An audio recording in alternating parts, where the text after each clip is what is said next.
Hello and welcome to another episode of the Mark Moss Show. And we are talking about some big things today, talking about how technology is being used to push us to a totalitarian state. Now, it's always technology. Technology is what always changes the world. It's what changes the way that we work, the way that we communicate, and the way that we organize. Now, you might ask, organize what? Well, organize our lives, organize our businesses, and even organize our politics. And right now, we're seeing our politics, we're seeing technology being used to weaponize us, weaponize our political leaders, and to push their own agendas to silence any dissent or being used to create a totalitarian state. Now, what we're witnessing is a dramatic shift, one that could redefine the essence of our very democracy, if you can keep it, if you can even call it that. Now, you can decide when we're done, all right? You decide if we're even a democracy and if we can even call it that. And look, I just want to be clear, this is not a left or right thing. It's about witnessing an alarming move towards authoritarianism. This is about we, the people, versus those in government that want to move us towards authoritarianism. It's the very institutions that once championed liberty and open discourse. So today, we're going to peel back the layers of censorship, media manipulation, and the unsettling weaponization of information. We're going to dive deep into the heart of the political transformation that's happening right under our noses. We're going to uncover the truth behind this totalitarian shift in modern politics and how they're weaponizing technology to do that. So let's just go ahead and dive in. The fight of our life. And I mean that. I'm not trying to be hyperbolic. I mean that because if they take away or are able to control our thoughts, well, I should say our speech, then we have to control our thoughts. They control what we can learn, what we can discuss. This prevents all types of progress. And unfortunately, if they can censor what we say, they censor what you hear, and they can prevent any new freedom if they want. All right, so we're going to cover all that. We're going to talk about this totalitarian turn. We're going to talk about the censorship that's happening, the media's role in this. It's pretty big. Then we're going to connect all the dots for you. Sound good? All right, so let's dig in first and just give you this overview of what the heck is going on. Now, you don't know. If you listen to me, I try to not be left or right. I'm trying not to be Republican or Democrat. I'm trying not to be red or blue or whatever those labels are. I believe in me and you. I believe in we the people. I believe in we the people having agency, having enough smarts, enough brains, and having enough God-given creative talent to go build the world that we want. I believe you're smart enough. I believe I'm smart enough. Now, there are a lot of people that probably aren't smart enough, but that is a problem that we should solve. We should help them to be smarter as well. And I don't believe that we need rulers. I don't believe that we need rulers to tell us what we can and can't do, can and can't say, think, read, speak. I don't believe in that. And I think that the people right now, you and I, the people, and not just in America, all over the world are tired of hearing authoritarian leaders telling us that we're not smart enough, that we can't control our own lives. We don't know what to eat. We don't know what's good for us. We don't know what to watch. We need you to tell us. We're tired of that. We're tired of being told that we don't know what we want and that we need to be censored. We need to be protected. I think we're tired of it. And I think we can see it all over because not just in America, but all over the world. Argentina just elected a brand new president, Javier Milei, what the media is calling a far-right politician. He's not far-right. Well, I mean, I guess maybe he's right. Again, I don't understand these labels. What he said is that the government, he called the government the parasites. He called the government out for stealing from the people. He called the government out for continuing to pass policies that continue to put people further and further behind, continuing to steal people's lives, continuing to make their lives worse. He called out the politicians for that. Now, does that make him right? Does that make him left? I don't know. And honestly, I don't care. I don't want to pander to these left and right ideologies. All it does is divide us. It keeps us onto red team, blue team, as opposed to focusing on what the real mission is here, which is, in my opinion, human flourishment.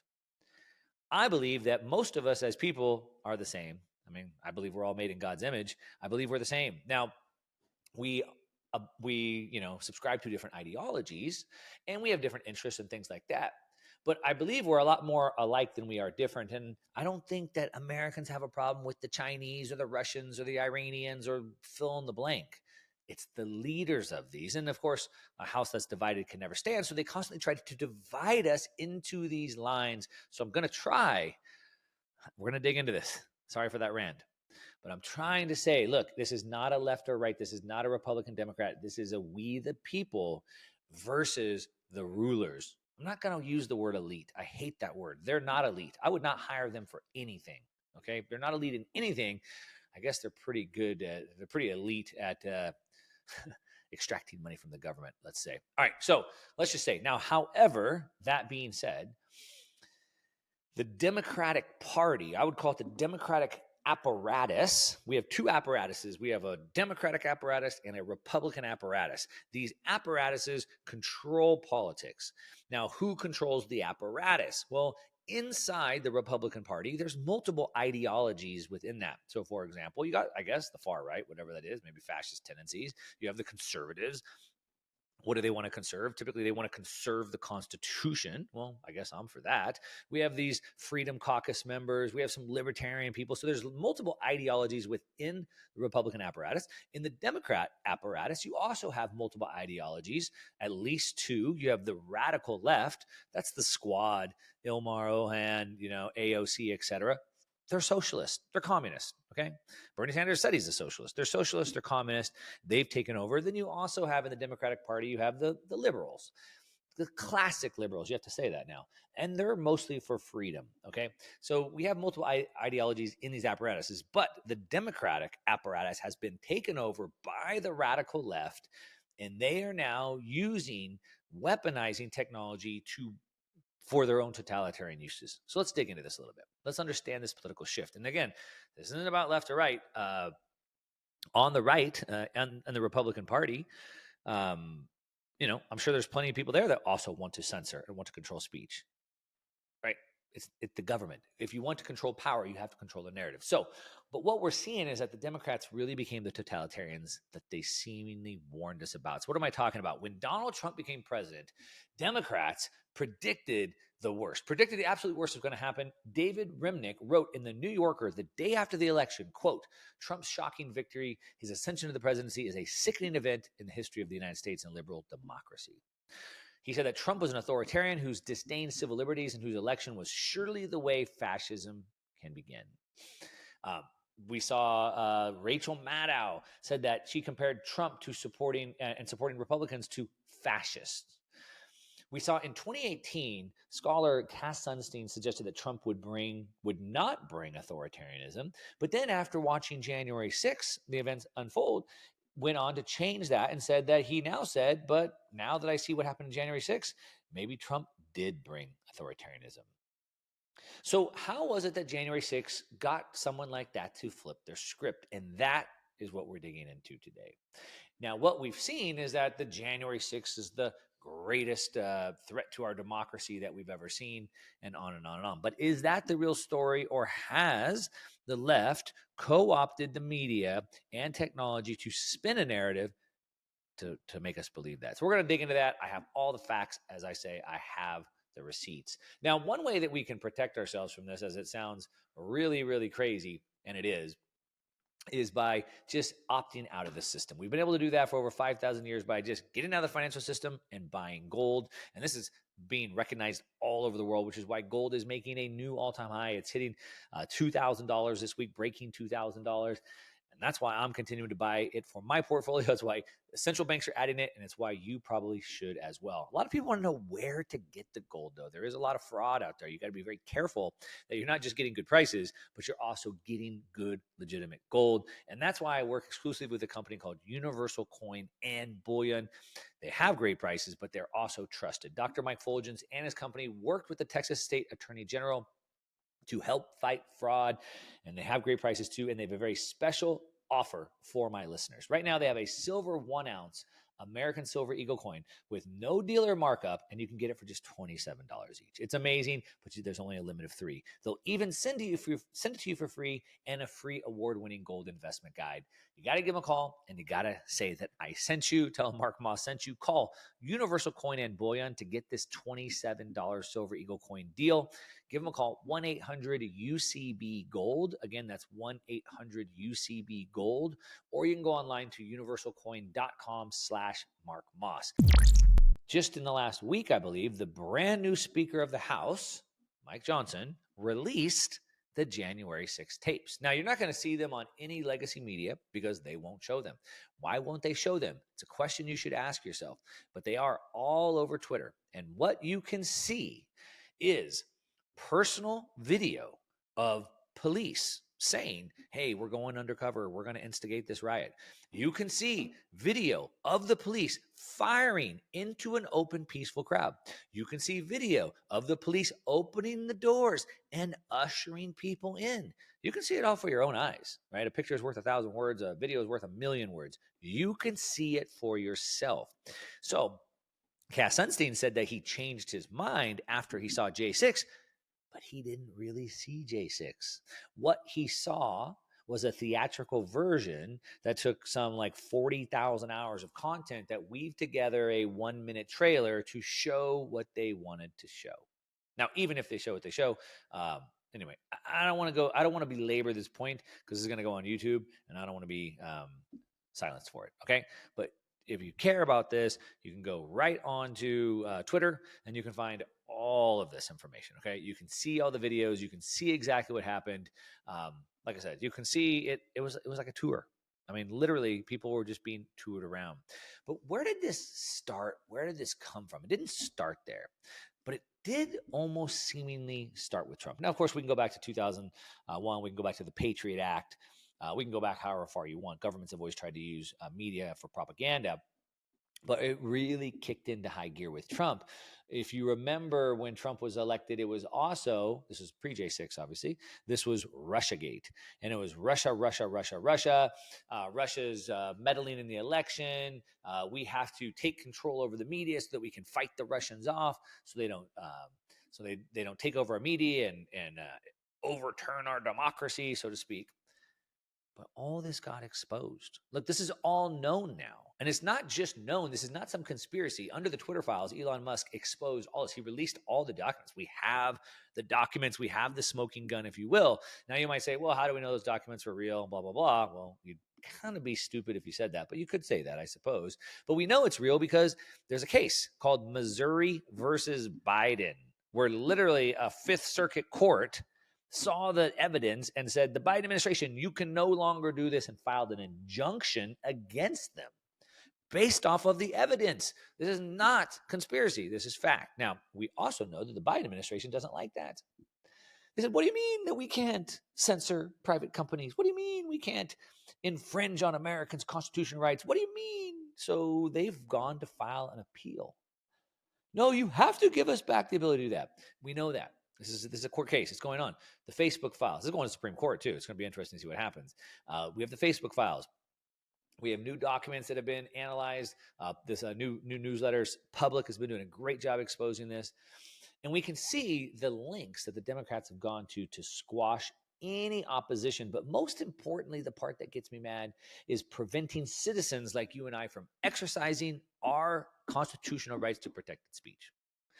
And under the Biden administration, the FBI has been a domestic spying agency. They've been using it to spy on you and I. They've been using it to penalize whistleblowers who are stepping forward and bringing this to light. The DOJ has been weaponized against you and I, the people, while at the same time shielding him and his son. They said that the laptop was misinformation, but yet the FBI had the laptop since 2019. They knew about it this whole time. All of this evidence that continues to grow and grow and grow, we know it. Thousands and thousands of pieces of documentation, and yet nothing. And so we can see the weaponization that's here. Now, like I said, this goes back to World War II. They've been controlling the flow of information. They've controlled what we see through TV, what we see in the newspapers, all of that. But really, things changed with the introduction of the internet, which is why I say it's always technology that changes the world. The internet has allowed you and I, we the people, to have the power to put out information and share information at a rapid rate. And it breaks their ability to censor us. Of course, they don't like that. Now, so they use the Russiagate.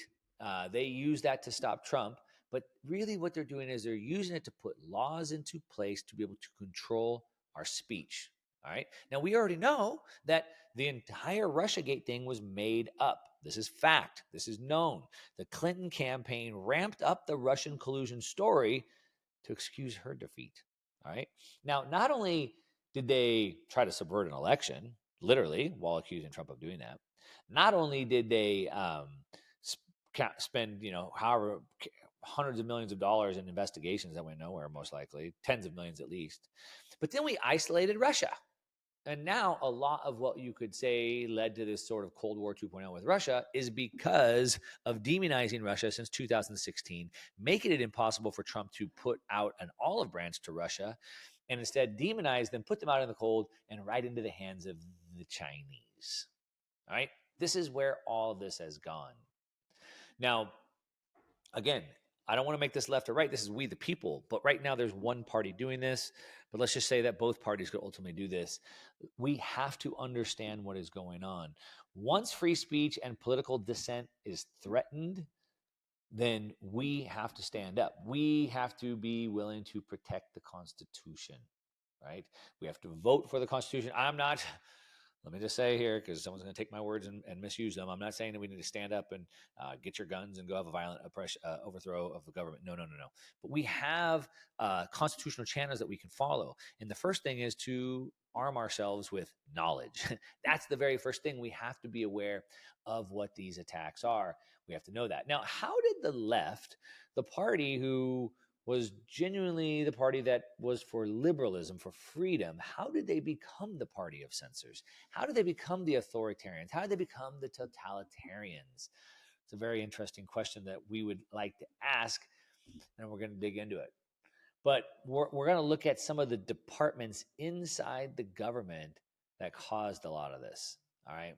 I want to take a look at exact examples of censorship in action. I don't want to talk in generalities. I want to give you the exact places, the exact ways they've done this, the timeline of this.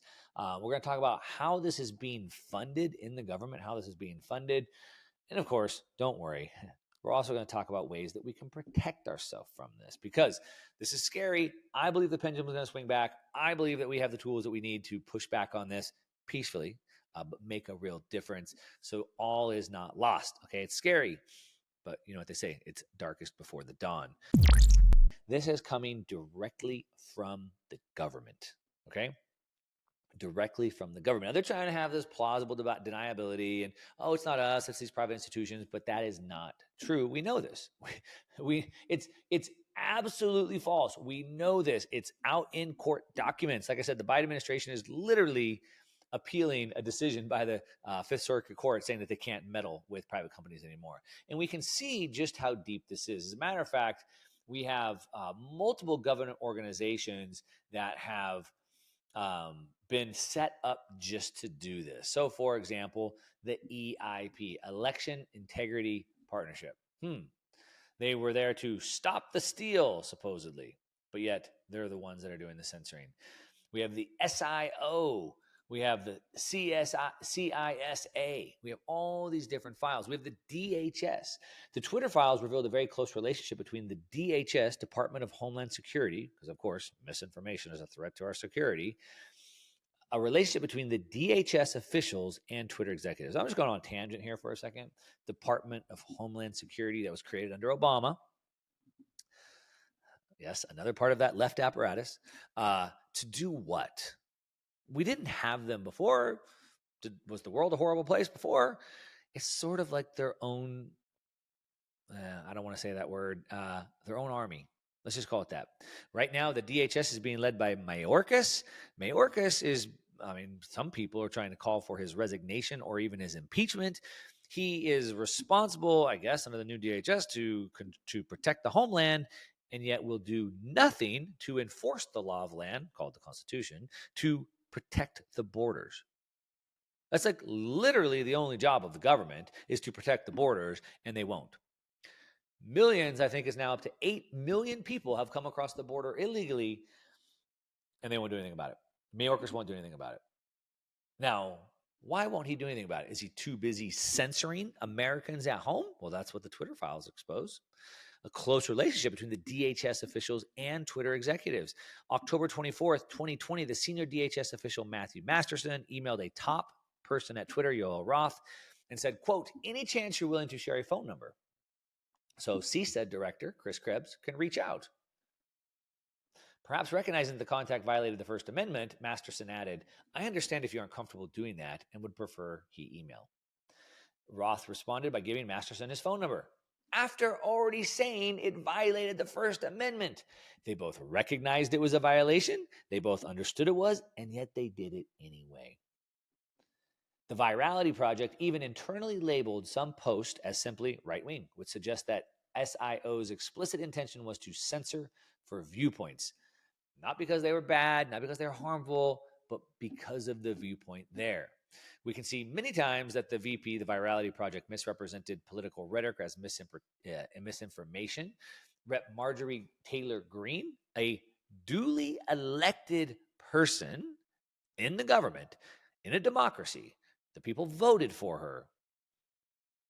She's constantly been censored.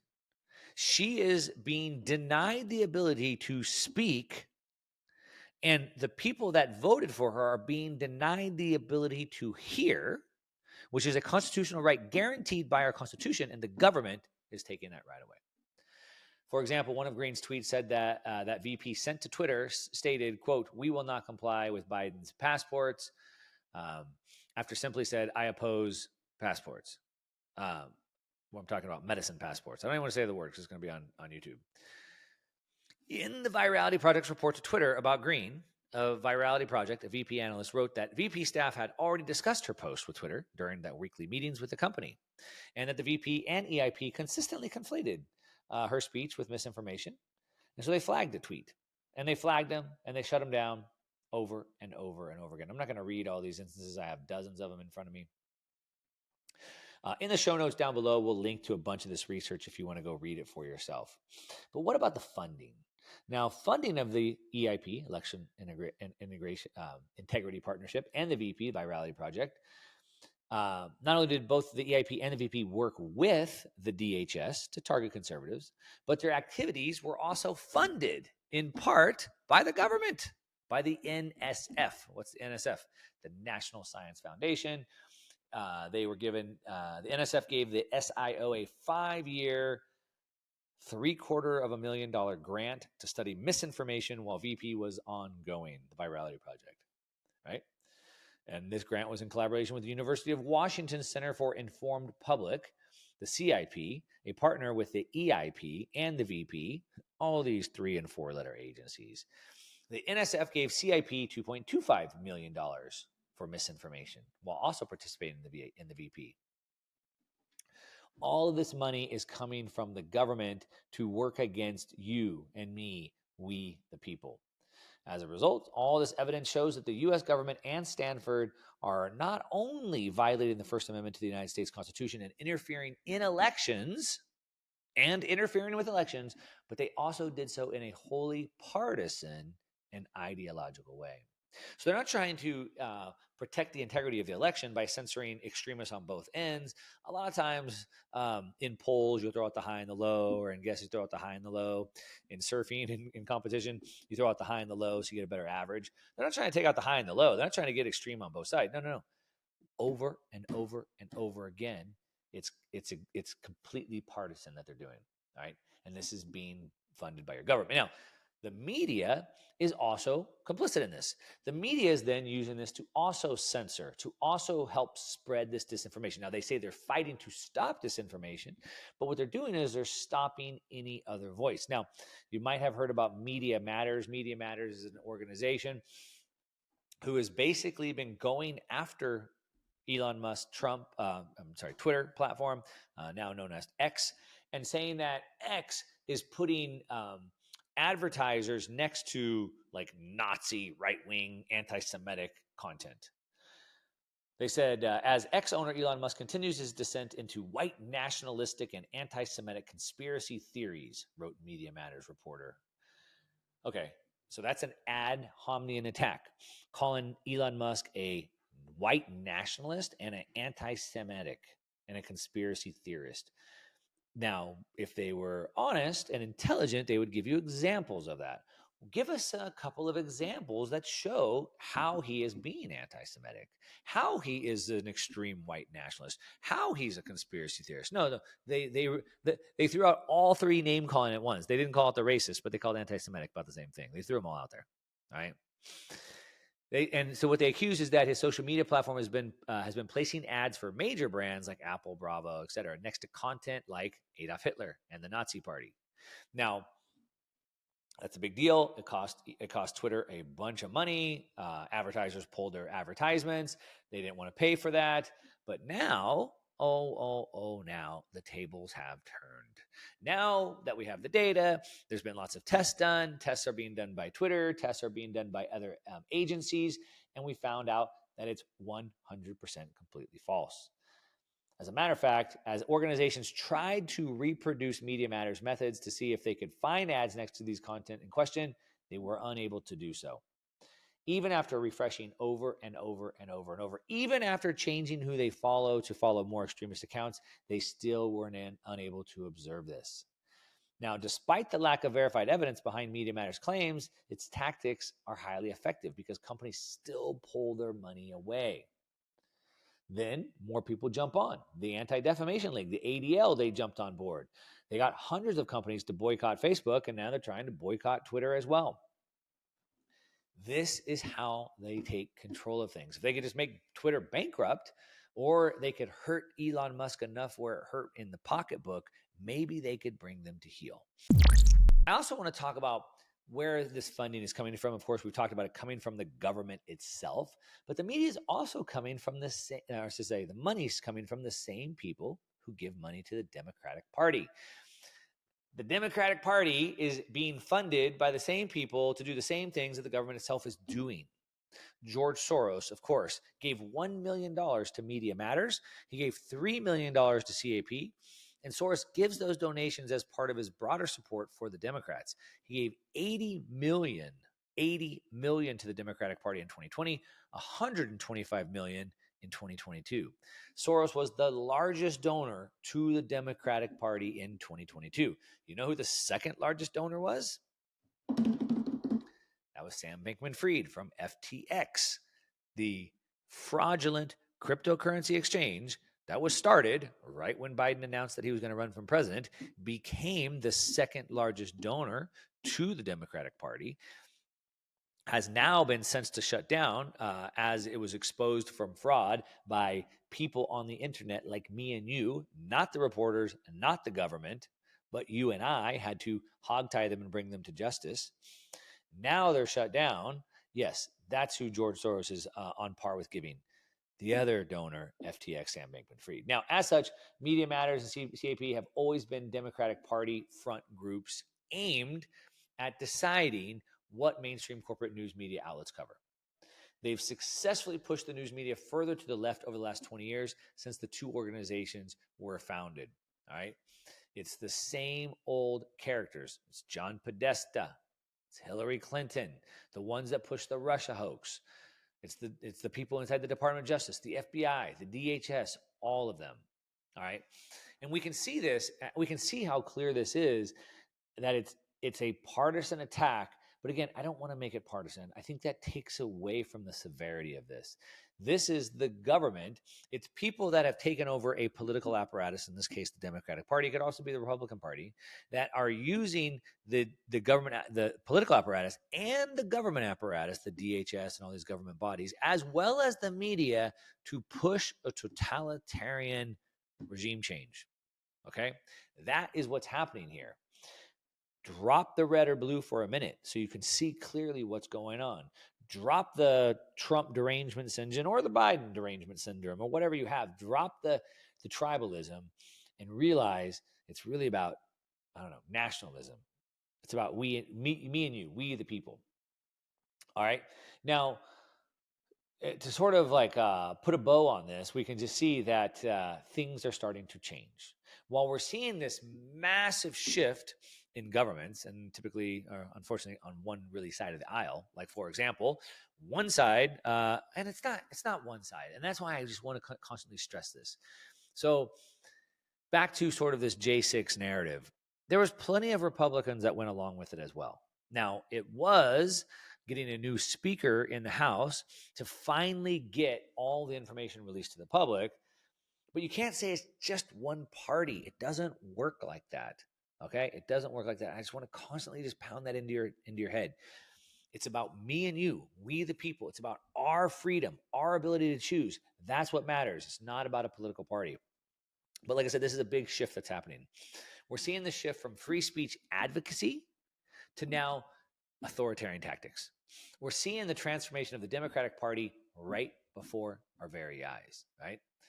This is a fundamental alteration of how power is exercised and controlled, especially regarding the information, how information is disseminated, and of course, how we discuss this in the public.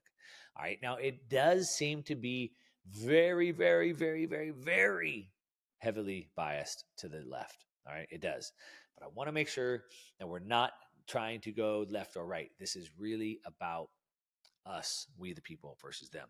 Now, what we're seeing is that we're seeing a pushback of this. We're seeing the pendulum swing back against this. So, a couple things that have happened that are amazingly powerful. Well, obviously, it all starts with Elon Musk getting a hold of Twitter, opening it up for freedom of speech, and releasing the damning evidence to show this. That's where it starts. Now, I'm just going to go out and say that I have my doubts on Elon Musk. Okay. He's done a lot of things that I think are really good. And I'm also suspect of him for some things as well. I cannot be, and neither should you. An intelligent person cannot be 100% behind anybody or anything.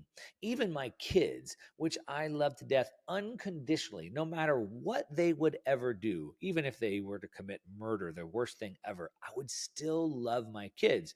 I would not approve of that by any means. And that's my kid. So there's nobody that I fully love and support. There's always going to be things that they do I don't support, just like my kids. I don't support those things you've done. Elon Musk seems like a great guy. The Republican Party, I mean, there's some good guys, there's some bad guys. Even the good guys have done some bad things, right? Both sides do this. So I just want to make that clear here. But it does start with Elon Musk taking that over. Could he be controlled opposition? Maybe, maybe not. We don't know. We'll see as this unfolds. But what we do know is that's really where it started, and that's where the fight is right now. And as a matter of fact, as Media Matters is coming after him and trying to hit him in the pocketbook where it really counts, he's fighting back. And he just dropped this week what he's calling a thermonuclear attack, and launched a massive lawsuit against Media Matters. And at the same time, Trump's platforms, Truth Social, has also filed massive lawsuits. So we're seeing this take place. We have a court case going to the Supreme Court of the Biden administration trying to get back the right. Well, they don't even have the right. They were told that they can't interfere with private companies anymore, and they're mad about that. That's going to the Supreme Court. We're going to see how that plays out. All right. We're going to see how that plays out. We're going to see what happens with Elon Musk's lawsuit against Media Matters. We're going to see what happens with Trump's lawsuit against, or his lawsuit with True Social. Now, I will say that while all of us were distracted, while we were all asleep at the wheel, while the media has scammed us by telling us that we should be paying attention to Trump and Biden, all we've ever cared about is our presidential election, which under Democratic Republic doesn't even really matter to us. What does matter to us is who's in my city council, who's my mayor, who's my county supervisor, who's my sheriff, who's my governor. That's what matters to me. But yet nobody cares about that. Do you know who's on your city council? Do you know who's on your county supervisor board or your sheriff or your, no, you don't. You know the president. You know some high-ranking members of the Congress, which don't even matter to you, but the things that do matter, you don't know. And that's the scam. You see, while we're all distracted with, hey, look over there at the presidency, they have slowly taken over the judges and the district attorneys and basically the court of law, which is why it's not that far gone, but it's a little bit sketchy. So we're relying on the courts now to see if they're going to withhold this. We're going to uphold it. We're going to see what happens with the Supreme Court, which is why probably they've been trying to get Clarence Thomas out of there so hard. We're going to see what happens as these X lawsuits and True Social lawsuits go through, and we'll see what happens. The big thing is that I want you to take away from this is, one, there is a massive attack coming. It is what I'm calling the fight of our lives. If we don't keep control over our freedom to interact and speech, it's all lost. 2, you need to know the attack vector so you know how to defend yourself. 3, share this information, spread it with others so that people know what attacks are coming. 4, talk about them specifically if you can with lawmakers, if you can write them, send emails, make phone calls, and let them know, voice your opinions, and we can change this thing, all right? Benjamin Franklin said when he came out of Liberty Hall, you have a republic if you can keep it. And the totalitarians at the gate are trying to take that republic away, and it's up to you and I to defend that republic and keep it if we want it. If you're just tuned in, you're listening to The Mark Moss Show. I've been running through what I think is the most important topic of our lifetime, and that is our freedom of speech and the totalitarians at the gate. Hopefully you've enjoyed this talk. If you're listening on a podcast, please leave me a review. I'd love a review. It'd really help other people find it better. Hit me up on social media at @1MarkMoss. I'd love to hear from you. And that's what I got. Thanks for listening. Until next time.